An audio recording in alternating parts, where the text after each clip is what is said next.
Que a graça e a paz do nosso Senhor Jesus Cristo vivo venha guardar nossa mente, o nosso coração nesse tempo que se chama hoje, mais um dia que o Pai nos deu para a gente meditar nas Escrituras, para fazermos dela nosso estudo, meditação, mais um dia que Deus nos deu para a gente ser edificado pela palavra de Deus que é viva e eficaz. Graças a Deus por mais esse dia.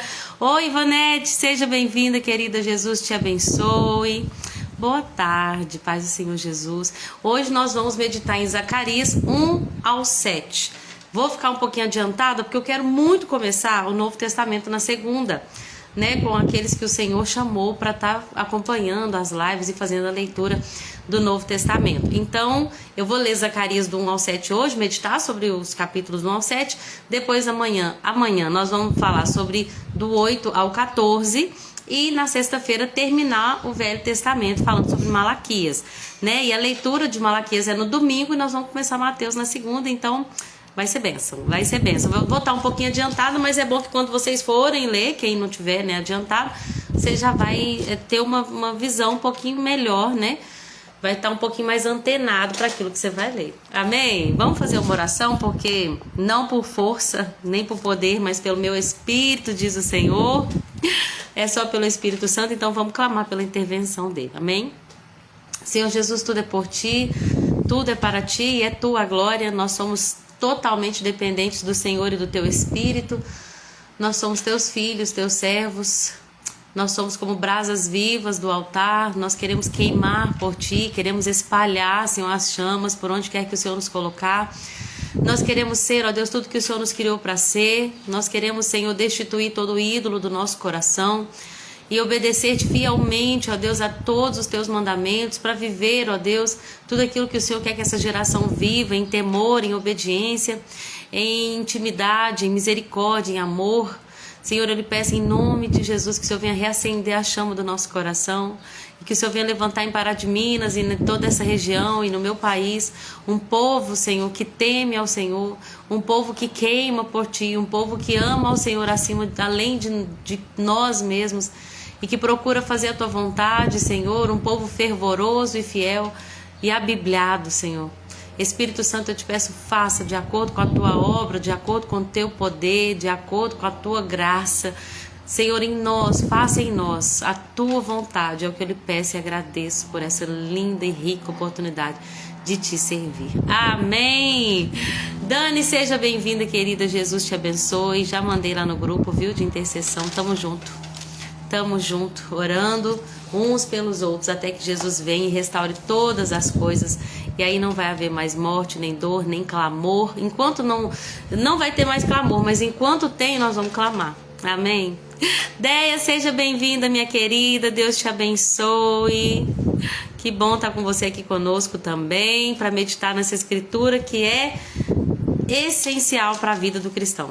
Essencial. Hoje eu estava vendo o vídeo do Luciano Subirá que fala amor pela escritura, amor pelas escrituras. E ele fala uma frase do George Miller, se eu não estiver enganado, que fala que a vida cristã não está tão aquecida. Vou falar com as minhas palavras, depois eu coloco a frase direitinho.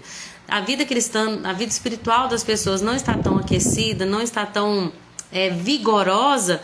Por quê? Porque elas alimentam a carne todos os dias, 3 vezes por dia, com alimentação, com refeições quentinhas, mas alimentam o espírito apenas uma vez por semana com um sanduíche frio.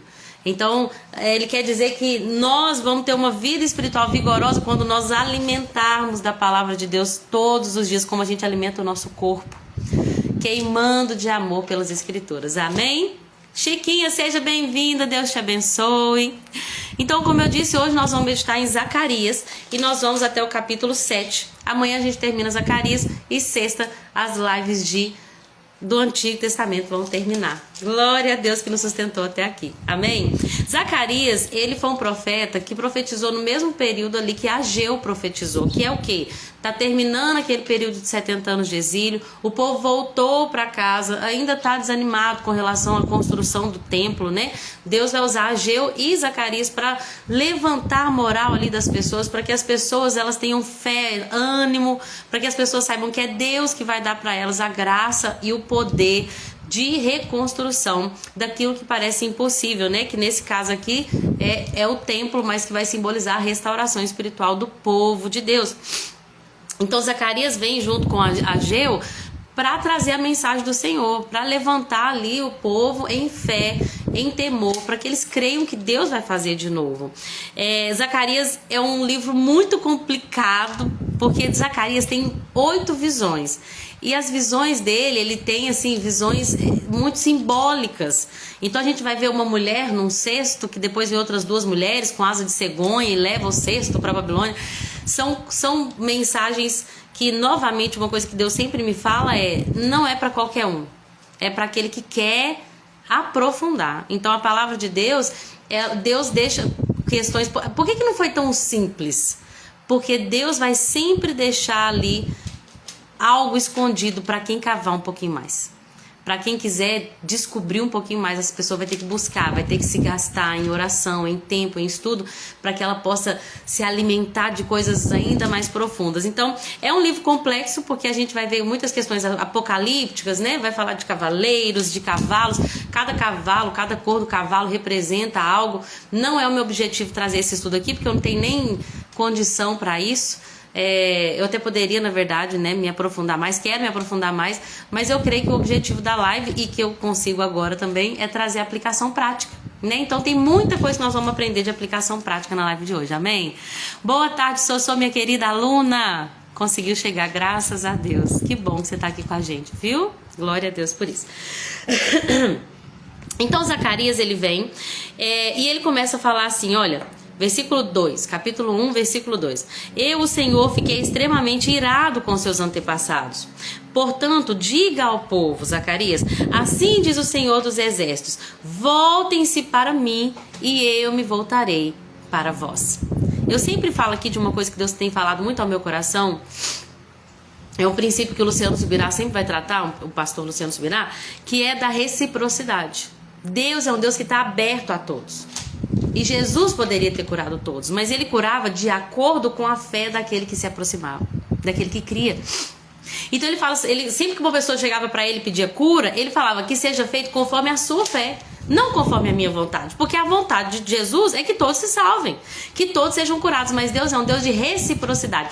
Você se volta para mim, que eu me voltarei para vós. Inclusive tem um versículo aqui, não lembro em qual capítulo, mas dessa leitura de hoje que eu fiz, do 1 ao 7, que Deus vai falar assim, porque quando eu falei, vocês não me ouviram, quando vocês clamaram a mim, eu também não ouvirei. Então Deus é um Deus de reciprocidade. Nós não somos salvos por mérito, nem por crédito humano, não é nossa credibilidade, somos salvos pela fé, pela graça. Mas é necessário um passo, que é crer em Jesus. Então Deus envia Jesus de graça, mas não quer dizer que foi simples, que foi de graça para Jesus. Não, o preço foi alto. A graça é porque nós não merecíamos. Agora, Jesus morreu por toda a humanidade, quer dizer que todos vão ser salvos? Não, não, não. Só aquele que nele crer, segundo João 3,16, aquele que em Jesus crer, esse não vai perecer, vai ser salvo. Porque Deus amou o mundo de tal maneira para que todo aquele que nele crê, porque Deus amou o mundo de tal maneira que enviou seu Filho único, seu Filho unigênito, para que todo aquele que crer neste Filho único, essa pessoa não vai perecer, mas vai ter vida eterna. Ou seja, existe um passo que cabe a nós. Um passo de responsabilidade, um passo de fé, um passo de compromisso que cabe a nós, seres humanos. A responsabilidade humana e a soberania de Deus, né? Que é um assunto que nós tanto temos falar. E aí, Deus vai falar, então, voltem-se para mim que eu voltarei para vós. Sabe, irmãos, nós temos que levar as pessoas a entender que precisa de um passo delas. Tem uma pessoa que sempre me pede oração, ela nunca vai à igreja, mas sempre que ela me vê, ela me pede oração. E a gente tem tentado ensinar para essa pessoa, olha, você precisa se posicionar. A oração forte de um pastor, de uma pastora, a oração forte de uma missionária não vai te salvar. Você precisa se voltar para Deus e se posicionar para que Deus se volte para você. Amém? Reciprocidade. E aí, o que Deus quer dizer através de Zacarias, a ideia é, não repitam os erros dos seus antepassados. Por quê? Porque eu enviei os profetas, mas não quiseram dar ouvido, por isso que vocês foram para o exílio. Mas tudo que eu disse e ordenei por meio dos meus servos os profetas aconteceu aos seus antepassados. Portanto, eles se arrependeram e disseram: recebemos do Senhor o que merecíamos. Então eles entenderam que as mensagens dos profetas que vieram trazer ali alerta ao povo, que vieram, né, como vigias, como sentinelas, era de fato a palavra de Deus. Depois do exílio, eles viram que de fato era Deus que estava punindo eles. E eles vão dizer: recebemos do Senhor o que merecíamos, que ele fez o que havia prometido. Ou seja, não comete o mesmo erro dos seus pais, não. Deus está falando com Zacarias: não comete o mesmo erro, não. Não tape os seus ouvidos para a minha palavra. Não deixe seu coração endurecido, porque os seus antepassados não quiseram ouvir os profetas. Eles disseram: abandonem suas práticas perversas. E onde que estão os seus antepassados agora? Todos morreram. Então, não repita o mesmo erro deles. Não sei como foi seu pai, seus pais, se eles confiaram em Deus, se eles tinham uma devoção sincera, se foram genuínos na sua fé, mas não comete o mesmo erro dos seus pais, se eles não foram bons exemplos. Começa por você. Uma geração diferenciada, uma geração eleita, uma geração fiel, uma geração bíblica, uma geração que ora, uma geração fervorosa. Amém? E aí começa a visão. A primeira visão que Zacarias vai ter, ele vai ver um homem montado num cavalo vermelho em meio a murtas ou arbustos, e esse homem, atrás dele tinha cavaleiros montados em cavalos vermelhos, marrons e brancos. Em outras versões, marrom aparece como baio. E aí, Zacarias vai perguntar a um anjo que falava com ele. Tem sempre no meio dessas visões e sonhos um anjo que vai conversando com Zacarias. Sabe uma coisa que é muito linda? Uma vez até vi o Luciano Subirá falar sobre isso também. Deus é muito didático. Tem muitas visões que os servos, os profetas de Deus vão ter, que eles veem um anjo. E aí aparece outro anjo que pergunta para esse anjo que está conversando com o profeta: quando se dará essas coisas? Aí o anjo repete para outro anjo: isso vai acontecer no tempo determinado. Então Deus é muito didático. Até nas visões a gente vê Deus fazendo de uma forma para o profeta entender. Então o profeta vai ter uma visão de 4 cavaleiros aqui, né, de cavalos vermelhos, marrons, brancos. Mas aí tem um anjo que vai explicar para Zacarias, um anjo que vai estar conversando com Zacarias. Por vez ou outra vai aparecer outro anjo conversando com esse anjo. Então tudo isso é para mostrar que Deus queria explicar algo, ele queria ser didático. O que é ser didático? É algo que vem de uma forma fácil de aprender, né? Então é um ensino didático, é algo prático para que a pessoa entenda. Deus é muito didático. Por mais que nós estamos falando de visões e sonhos que são difíceis de entender, que são visões simbólicas, proféticas e símbolos espirituais, Deus vai trazer de uma forma que vai ser compreendível para aqueles que buscarem, né? Então nós vamos ver. Oi, mãezinha, seja bem-vinda, querida. Deus abençoe, viu? Eis-me aqui. E é lindo uma coisa que eu queria até falar, vendo até minha mãe aqui. Minha mãe é uma sonhadora também. Gente, pesquisando um pouquinho sobre Zacarias, a gente vai ver a importância de visões e sonhos. Desde o início da Bíblia, a gente vê que Deus se revela através de sonhos. Eu gosto muito de contar meus sonhos, eu não sou de esquecer sonho, eu gosto muito de escrever meus sonhos, porque eu sei que a gente não pode dizer que tudo que a gente sonha tem um símbolo, porque muitas coisas podem influenciar nossos sonhos, por exemplo, medos. Quem nunca sonhou que tá caindo? Quando eu tava grávida, eu sonhava que tava perdendo o bebê direto. Porque a gente tem aquela coisa aquilo que tá no subconsciente vir para fora no sonho. Então a gente tem medo dos filhos morrer, medo de cair, né? Eu tenho muito medo de altura. Então eu sonho direto, tem uma ladeira que tá quase virando assim para trás, que eu tenho que subir em escada, que eu tenho que passar por desfiladeira. Então tem os nossos medos. Tem aquele sonho que você tem doido porque você comeu demais antes de dormir. Mas, gente, Deus fala através de sonhos, tá? Deus falou com José através de sonhos. Deus falou com Jacó através de sonhos. Deus deu sonhos. A gente vai ver que Zacarias teve sonhos e visões. Tem uma hora que fala assim: o anjo me desperta como se eu tivesse estado dormindo, capítulo 4. Então Deus fala através de sonhos, tá? Lembra que Daniel foi usado, né? Nabucodonosor teve sonhos, Daniel usado para interpretação. O que a gente não pode é não depender do Espírito Santo para a revelação do sonho, tá? Não vai comprar um livrinho aí, sonhos e seus significados, não, porque não resolve. Nós precisamos pedir a Deus que interprete. Deus pode interpretar o sonho para você, trazer a interpretação para você, ou pode usar outra pessoa. Então nós dependemos, gente, tem uma coisa que é a chave para mim de Zacarias, é o que diz: não por força nem por poder, mas pelo meu espírito, diz o Senhor. Esse para mim é o versículo chave de Zacarias. Embora nós vamos ver que vai mostrar uma profecia messiânica, que Jesus vem montado no jumentinho. Tem muita coisa linda em Zacarias, mas a chave para mim é: vocês precisam do Espírito Santo. Tenho sonhos que tem mais de 40 anos e eu não esqueço. Forte, hein, mãe? Eu acabei de me lembrar de um sonho. Uau! Eu tive na infância, é um dos únicos que eu lembro da infância. Que eu mexia numa torneira, eu começava a abrir essa torneira. Gente de Deus, tá vindo aqui agora. É o Espírito Santo, eu creio. Eu mexia nessa torneira, eu tava até na casa da minha tia, lá em cima, lá no Santo de Virgens, lá em cima, a última rua antes da Lamil. E eu tentava abrir a torneira, de repente eu quebrava o cano da torneira. E de repente começou a sair um cano de água enorme e imparável, começou a alagar a casa da minha tia, subia assim a níveis a ponto de que quando eu vi, toda a Pará de Minas estava alagada, estava inundada. E lembrando disso agora, uau, profética, eu creio num derramar do Espírito Santo sobre essa cidade, amém? Então Deus fala através de sonhos. Eu tenho certeza que se eu conversar com cada um de vocês, a Dé já falou que tem experiências em sonhos, minha mãe tem sonhos que não esqueço. Eu sei que Deus falou com você, então fica atento, tá? Fica atento que Deus, ele fala através de sonhos. Ô moça, você pode pegar água pra mim? Eu esqueci só. Minha boca seca. Nossa, Deus. Ainda mais que o ventilador tá na minha frente aqui. Então ele vai ver, né, nesses sonhos, esses cavaleiros, esses cavalos, né, vermelhos, marrons e brancos. E um anjo começa a conversar com Zacarias para explicar para Zacarias algumas coisas, né? Esses cavaleiros, eles simbolizam guardas que vêm em nome de Deus. Pessoas que no nome de Deus vão ser enviados para vigiar a terra. Eles percorrem a terra e voltam com uma mensagem para Deus. Eles falam com Deus: a terra está em paz. Pesquisando sobre isso, algumas pessoas vão dizer que pode simbolizar o fato de que os persas tinham vindo e derrotado a Babilônia e estavam num período de paz naquele momento.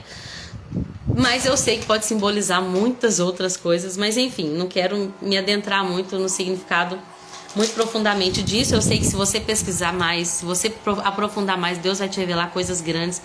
Me conta, tá? Me chama aqui e fala: Lorena, Deus me deu uma visão, uma revelação grandiosa sobre esses cavaleiros. Obrigada, amor. Me conta, viu? Me edifica.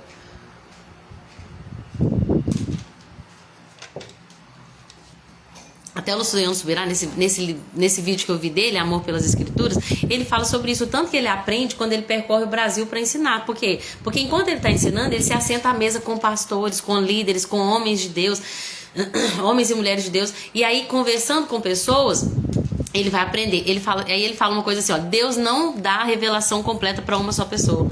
Então eu tenho uma revelação aqui desse capítulo, mas a minha irmã, a Ruth, que eu amo demais, ela tem uma revelação diferente, não que seja oposta, mas uma perspectiva superior à minha, e ela vai me edificar com aquilo que Deus mostrou para ela e não mostrou para mim.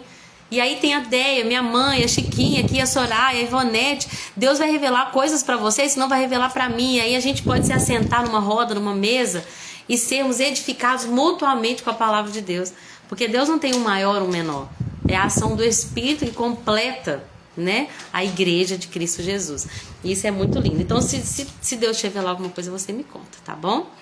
E aí a gente vai ver que Deus vai começar a falar. É muito lindo, porque esse anjo do Senhor que conversa com Zacarias, ele intercede por Jerusalém. Ele fala para Yahvé assim, né, o Senhor, letras maiúsculas: quanto tempo levará para voltares a ter compaixão de Jerusalém e da cidade de Judá? Ele fala que Jerusalém e a cidade de Judá já estão há 70 anos sofrendo por causa da ira de Deus. E aí ele intercede: Senhor, quanto tempo falta para que o Senhor se volte em favor desse povo? E olha o que a Bíblia diz: o Senhor, Yahvé, respondeu com palavras boas e consoladoras. Deus começa a consolar aquele anjo que intercedia por Jerusalém. Ele começa a falar palavras boas e consoladoras. E aí o anjo volta para Zacarias e fala assim: Zacarias, proclame essa mensagem. Deus dizendo: assim diz o Senhor dos Exércitos, tenho grande zelo por Jerusalém e pelo monte Sião.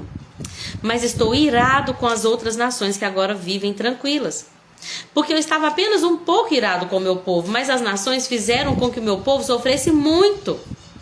Então Deus está falando, olha meu povo, vocês sofreram, mas eu estava um pouco irado com vocês. Essas nações, elas foram além na vingança, no ódio, na opressão contra o meu povo.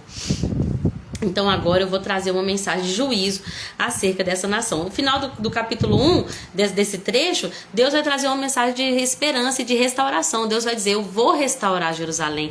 Jerusalém vai ter prosperidade de novo. Deus vai consolar Sião de novo, vai escolher Jerusalém para si. Glória a Deus por isso, né? Por a misericórdia de Deus. E aí, Zacarias tem uma outra visão. Uma visão de 4 chifres e 4 ferreiros.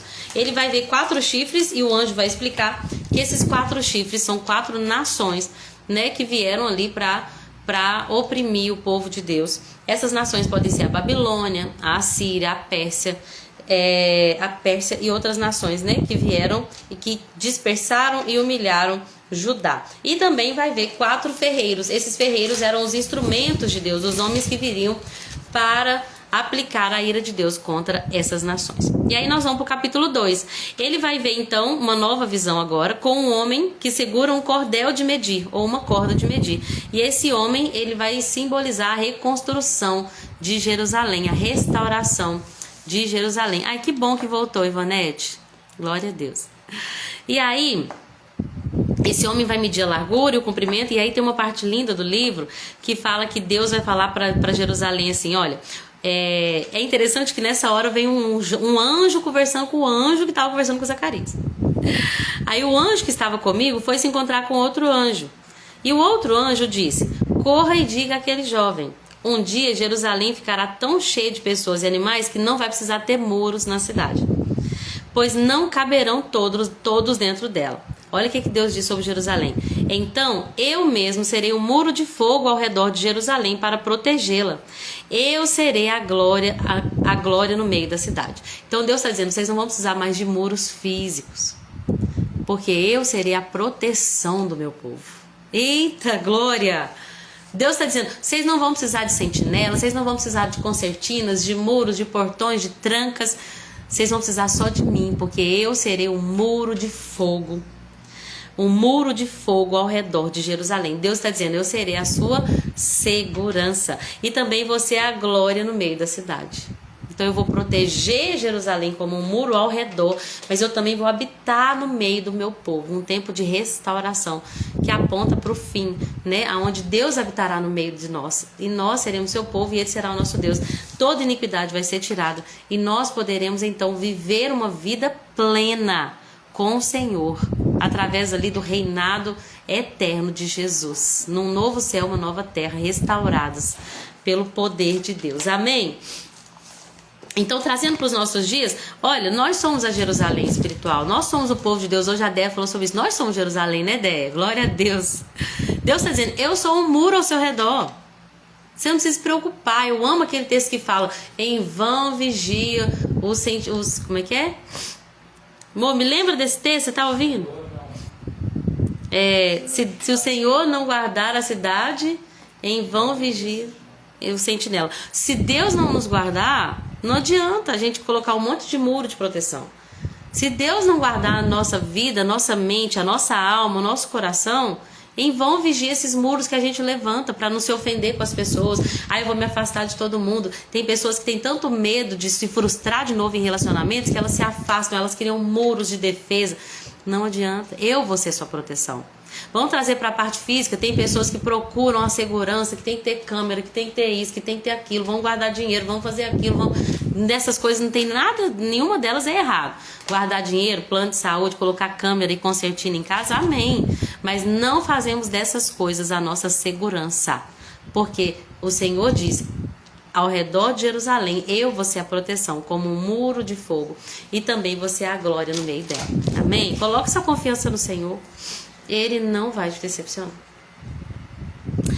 E aí, Deus vai enviar novamente, né? E Deus vai chamar as nações, vamos dizer, vai chamar Israel, fuja da Babilônia, porque vai chegar o castigo para a Babilônia e para todas as nações. Fuja da Babilônia, meu povo.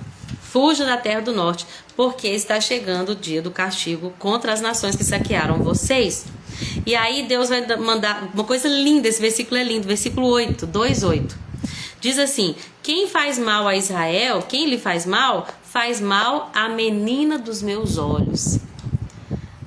Gente, eu pesquisando sobre isso, eu vi assim que um ataque a Israel é um ataque pessoal a Deus. Sabe aquela mãe que diz assim, mexeu com meu filho, mexeu comigo? Mexeu com Israel, mexeu com a menina dos olhos de Deus, ou seja, é pessoal. Esse é o meu povo. A menina dos nossos olhos é a coisa que nós protegemos. Quando qualquer coisa acontece, a primeira coisa que a gente faz é colocar a nossa mão na frente dos nossos olhos, que são a parte mais sensível. Por quê? Porque é melhor machucar a mão do que machucar os olhos. Machuca a mão aqui tem essa pele que é mais grossa, né? Ela consegue restaurar. Agora, você machucar o olho, que é uma parte sensível, pode ser irreversível. Então, quando a Bíblia diz que Israel é a menina dos olhos de Deus, está falando que Deus protege Israel como algo que é seu, que pertence ao Senhor. Como algo que é sua proteção, como algo que é sensível, mas que é de Deus. Uau, é forte, né, Deia? Nós somos a menina dos olhos de Deus. Israel, lembrando que hoje nós somos o Israel espiritual, a igreja de Jesus. E recebemos, como diz Paulo aos Gálatas, nós recebemos todas as promessas que Deus fez para Abraão. Então essas promessas que Deus fala de Israel, nós também tomamos posse dela. Por meio de Cristo Jesus nós recebemos, nós alcançamos as promessas de Abraão. Fomos enxertados nessa videira aí. Então a Bíblia diz, quem mexeu com o meu povo, mexeu comigo. É um ataque pessoal a mim e eu vou proteger a menina dos meus olhos. Deus chama o povo para cantar e se alegrar. Versículo 10, 2:10. O Senhor diz, cante e alegre-se, ó bela Sião, pois venham habitar em seu meio. Naquele dia muitas nações se juntarão ao Senhor e elas também serão o seu povo. Ou seja, nós vemos aqui uma clara referência ao alcance da salvação aos gentios. Eu e você, que não somos israelenses, né? Então, graças a Deus por essa palavra, que já falava, olha, eu vou restaurar um povo que não vai ser só de Jerusalém. Eu vou alcançar as nações da terra e eles serão um só povo. Eles serão meu povo, eu habitarei no seu meio. E aí Deus mais uma vez fala a terra de Judá será propriedade do Senhor na terra santa. E mais uma vez escolherá Jerusalém para ser sua cidade. E aí tem esse versículo lindo que fala, cale-se diante do Senhor toda a terra. Toda a terra se cala diante de Deus, pois ele se levanta em sua habitação. Amém? E aí, a visão que ele começa a ter no capítulo 3 já muda de Israel para Josué. Nessa época de Zacarias, tinha dois líderes que eram os líderes mais importantes do povo. O líder espiritual, que era o sacerdote, que era Josué, e o líder civil, que era o governador, que era Zorobabel. E eles trabalhavam ali juntos para a edificação do templo, né, lá em Jerusalém. E aí nós vamos ver que Deus mostra para Zacarias uma visão de Josué. E Josué, o sumo sacerdote naquela época, o sacerdote, ele estava em pé diante do anjo do Senhor.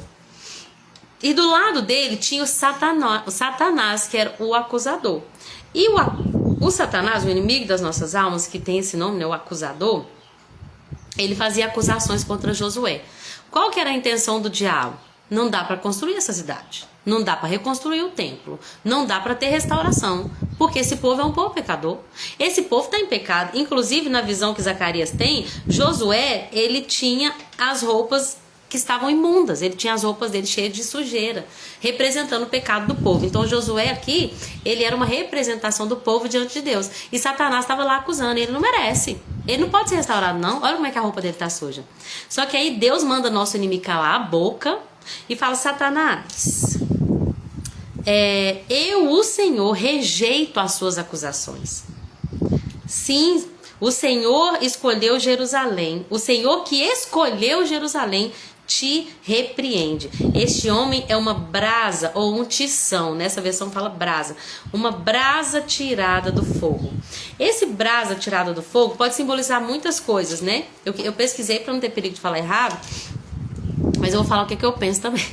Tem até um ministério que chama Brasas Vivas, ou uma canção, Brasas Vivas do Altar, Também me lembro das brasas, né, que o anjo tirou lá do altar e tocou a boca de Isaías, purificando os lábios do profeta. Mas quando fala aqui que Josué é um homem tirado da brasa, é uma brasa tirada do fogo, muitos dos estudos vai trazer que o Josué, ele foi purificado. Ele foi lançado no fogo, mas ele foi purificado, ele foi tirado dessa grande provação e que agora está purificado pelo fogo.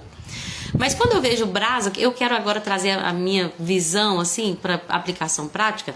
Nós como tição, como brasa tirada do altar, a brasa ela acabou de ser tirada do fogo e ela tá quente, ela ainda tá pelando de fogo. Se você tirar uma brasa do fogo e jogar numa floresta, uma pequena brasa, ela pode fazer com que toda aquela floresta se acenda num grande fogo. Então, trazendo para os nossos dias, eu creio que nós temos que ser essas brasas vivas.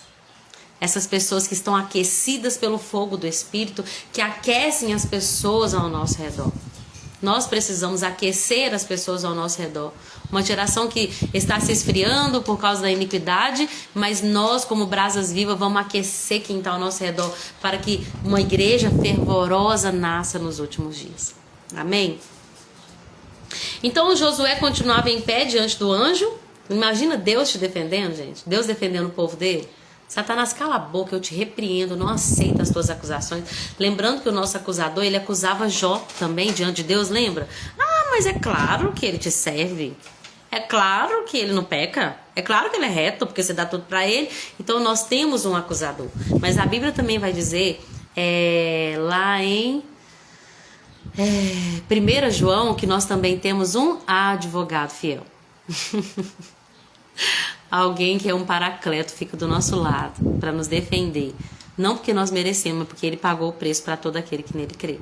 Amém? Então nós temos um acusador, mas Deus, ele diz, não vai falar nada do meu filho não, tá? Não vai falar nada do meu servo, porque ele crê no meu filho e, portanto, ele está inocentado dos seus pecados. Exatamente o que acontece, Deus pega as roupas imundas de Josué, tira as roupas dele, coloca nele roupas de festa. Uau, Deus tira nossas roupas de pecado e nos dá roupas de festa. E aí, o profeta vai dizer assim, eu disse, também precisam colocar um turbante limpo em sua cabeça. No meu estudo fala que o turbante significa o serviço sacerdotal, ou seja, ele está apto de novo, ele está puro de novo para ser um sacerdote. E aí, de fato, eles colocam um turbante limpo na cabeça dele, veste ele com roupas novas.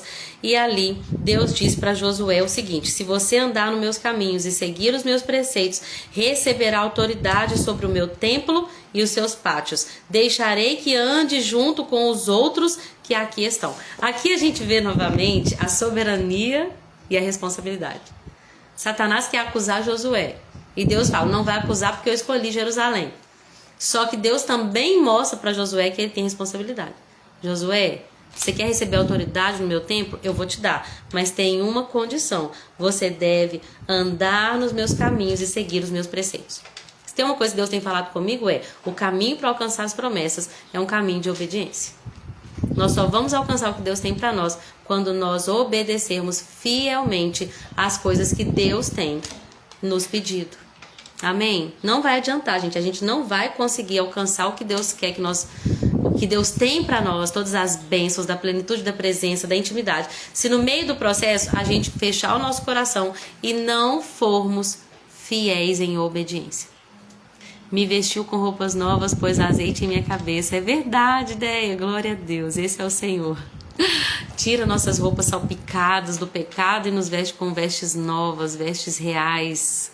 Glória a Deus, nos convida para esse banquete pela graça. Obediência gera bênção. É isso, Deia.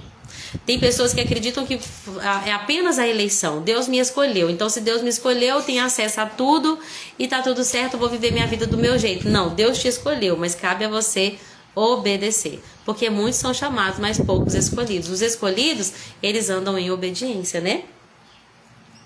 E aí a gente vai para o capítulo 4. Capítulo 4 diz assim, gente, talvez eu não vou conseguir ir até o 7, porque olha que gracinha, depois de muitos anos, hoje eu vou colocar aparelho nesses dentes que estão todos tortos, mordida toda errada. Olha só que benção, eu marquei 3 horas, então eu tenho que sair daqui 10 para as 3.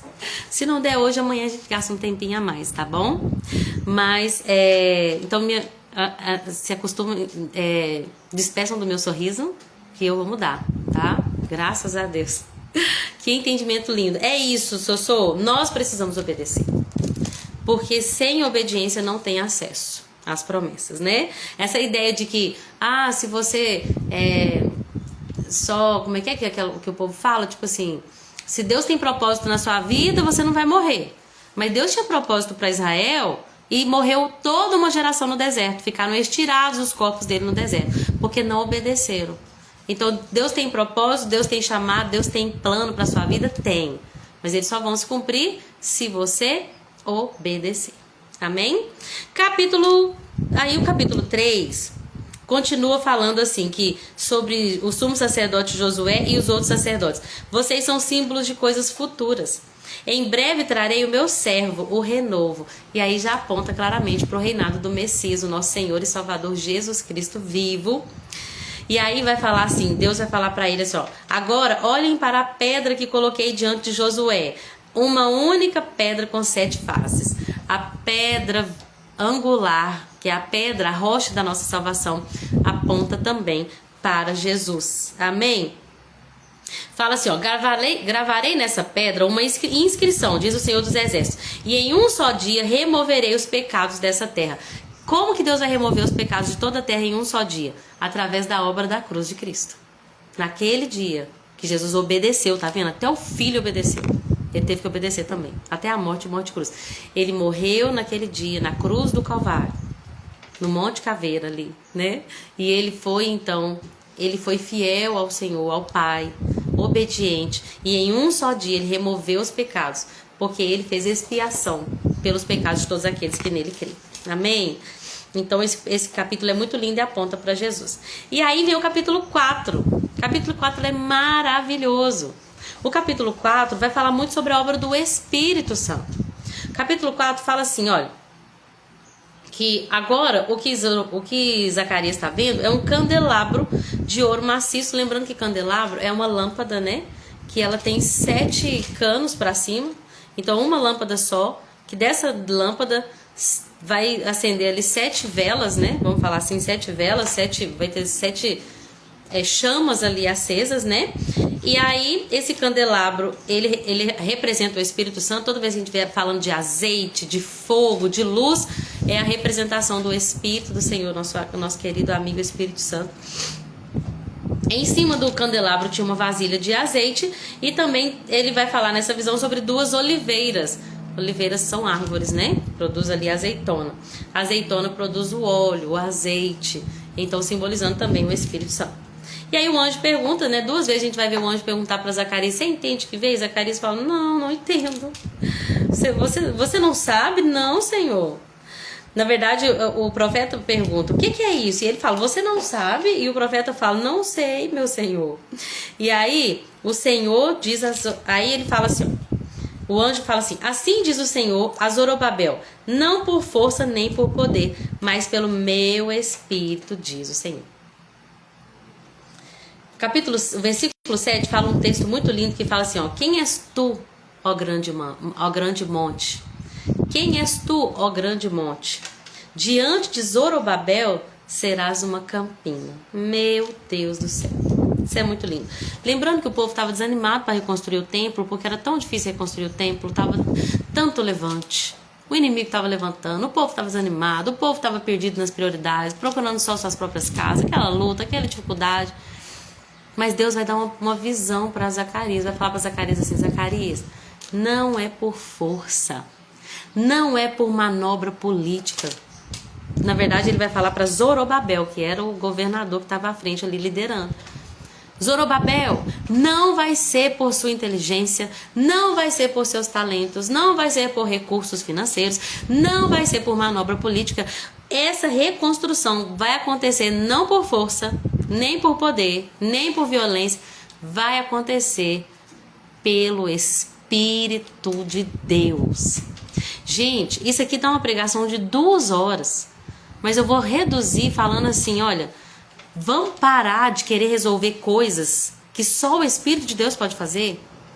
Vamos parar de querer fazer coisas de querer.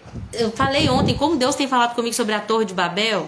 Aquelas pessoas queriam chegar a Deus, chegar ao céu por suas próprias mãos, por obras humanas. Sabe, Deus te deu uma promessa, não foi? Deus te deu uma promessa que vai fazer isso, vai fazer aquilo, e você tá, como que vai acontecer? O que eu tenho que fazer? Eu vou correr atrás, Tem uma parte que te cabe, que é estar em obediência, mas a voz do Espírito Santo para fazer o que Ele manda na hora certa e descansar, gente. Tem uma coisa que eu aprendi nesses últimos anos, é que nós temos que descansar. Esses dias mesmo, e a gente cai nessa tentação, esses dias mesmo eu tô assim, Senhor, nos ajuda a pastorear, Senhor, nos ajuda a cuidar dessas ovelhas, nós somos tão falhos, nos ajuda a liderar essa igreja, Senhor. E eu preocupada, e Deus falou, minha filha, essa carga não é sua. Não é por força, não é por poder, não é pela capacidade de liderança do homem que a igreja vai para frente. Uma igreja vai para frente pelo poder do Espírito Santo. O milagre acontece não porque a gente jejuou demais, orou demais, embora tudo isso seja necessário, mas o milagre acontece pelo poder do Espírito Santo. A restauração do templo acontece pelo poder do Espírito Santo. Não quer dizer que o povo não teve que se levantar para fazer a obra. Lembra que nós lemos ontem em Ageu? Mãos à obra. Tem a parte que nos cabe, mas só vai acontecer pela força, pelo poder do Espírito Santo. Ai, como eu queria falar 1 hora sobre isso, gente. Meu Deus. Eu tenho que ir. Gente, não por força nem por poder. Você quer que alguém da sua família seja salvo? Não é pela sua capacidade oratória de pregar a palavra para essa pessoa. Ore e entregue ao Espírito Santo. Ore ao Espírito, peça para que o Espírito convença. Se a restauração do templo não for pelo Espírito, ela não vai acontecer. Zorobabel pode ser um exímio líder. O sumo sacerdote Josué pode ser um sacerdote cheio ali de super espiritual, mas sem o Espírito Santo essa obra não vai acontecer. Amém? Eu queria falar muito sobre isso, mas não vai dar. Deixa o Espírito Santo falar no seu coração. E essa parte que fala da montanha, nessa versão da NVT, fala assim, ó, nada será obstáculo para Zorobabel, nem mesmo uma grande montanha. Diante dele, ela se tornará uma planície. A maioria das vezes que a gente vê monte na Bíblia, significa dificuldade, obstáculo. Inclusive, eu estava lendo, acho que a apostila do pastor de escatologia, falando que não vai ter montes na terra, a terra vai ser uma planície, porque tudo que a gente vê monte, vale, é exatamente o que acontece, né? Nós temos obstáculos, dificuldades, e a natureza também reflete isso. Quando a Bíblia diz assim, estou olhando para os montes, não quer dizer que do monte vem o meu socorro, não, eu estou olhando para a dificuldade. Estou olhando para os montes, de onde me virá o socorro? O meu socorro vem do Senhor que fez os céus e a terra. Jesus também falou que se nós tivéssemos fé, nós poderíamos dizer ao monte, sai daqui e aparte-te no mar. Nós poderíamos mover montanhas. Montanha significa dificuldade. Então Deus está falando para Zorobabel o seguinte, Zorobabel, não vai ter obstáculo para você. Quem és tu, ó grande monte? Diante de Zorobabel tu vai virar uma planície. Dificuldade, quem é você? Não importa a dificuldade, não importa a impossibilidade. Se a obra é de Deus e o templo, a reconstrução do templo era a vontade de Deus, Ele vai remover todo obstáculo e o monte vai virar uma planície. Amém? Glória a Deus por isso. Vou só terminar esse capítulo então. O versículo seguinte fala que quando Zorobabel colocasse a última pedra, o povo gritaria, é a graça, é pela graça. Ou seja, não é por força, não é porque Zorobabel é bom, é pela graça. Eu vejo graça de Deus no Antigo Testamento o tempo todo, gente, é pela graça. Um versículo que mexeu muito comigo no início do nosso ministério, né, que ainda mexe comigo, é não despreze os pequenos começos, não despreze os começos humildes, versículo 10, 4:10, não despreze os pequenos começos. Quando você vê o templo sendo construído, reconstruído, era tão pequenininho diante do templo de Salomão, mas Deus está dizendo, não despreze os começos pequenos, viu? Tem pessoas que você vai ver que estão pequenininhas, mas não despreze, porque o Senhor se alegra em ver a obra começar. Deus gosta. Sabe quando a gente ganha uma mudinha? E a gente tem prazer, né, mãe? De ver a mudinha crescer. E a gente troca de vaso, ela cresce. A gente troca de vaso, ela cresce. Deus também tem prazer em ver os pequenos começos se desenvolvendo e se transformando em grandes obras. Outra coisa interessante, no final do capítulo 4, eu falei que eu ia até o 7, gente. Consegui ir até o 4 só. Mas tá bom, né? Aí o capítulo 4 vai falar assim, que Zacarias vai perguntar, quem são as duas oliveiras? E a resposta do anjo é que elas representam os dois ungidos que ficam na presença do Senhor de toda a terra. Esses dois ungidos, na maioria das interpretações que eu achei, simboliza Josué e Zorobabel. Esse Josué e Zorobabel tem um significado muito profético, porque Josué representa a liderança espiritual e Zorobabel representa a liderança política, civil. Então Deus está dizendo que essas oliveiras que Deus vai usar pelo poder do Espírito Santo é uma união de liderança espiritual e liderança política. Deus já está levantando esse entendimento na igreja brasileira de que a gente tem que despertar para a política. A igreja, ela se apartou, deixa a política por si, porque nós estamos preocupados com as coisas espirituais. E Deus está nos levando a entender que a política também é espiritual, que Deus quer levantar líderes que vão fazer a vontade dele, né? E também aponta para Jesus, que lá no capítulo 6 vai receber, né? Josué vai receber a coroa e vai apontar para o Messias, que é tanto rei quanto sacerdote. Mas isso aí a gente fala amanhã, então, se Jesus permitir, né, gente? Que não por força, não por poder, mas pelo Espírito Santo. Obrigada, gente. Quem ficou até o final aí? Deia, obrigada. Mãezinha, obrigada. Deia, minha mãe, a Chiquinha, a Ivonete, a Soraya e a Dani. São vocês 6 que estão aqui? Não tô conseguindo ver mais quem tá ao vivo, mas eu quero agradecer vocês, viu? Que entraram, que ficaram até o final. Que Deus abençoe vocês e que pelo Espírito Santo vocês façam proezas para a glória do Senhor. Sossô tá aí, glória a Deus. Obrigada, viu, gente? Não se esqueçam, não é por força, não é por mérito, não é por esforço seu. Descansa no Senhor, obedece os caminhos dele e deixa o Espírito fazer a parte que ele cabe. Vou lhe colocar um aparelho, viu? Beijo, com Deus. Tchau, tchau.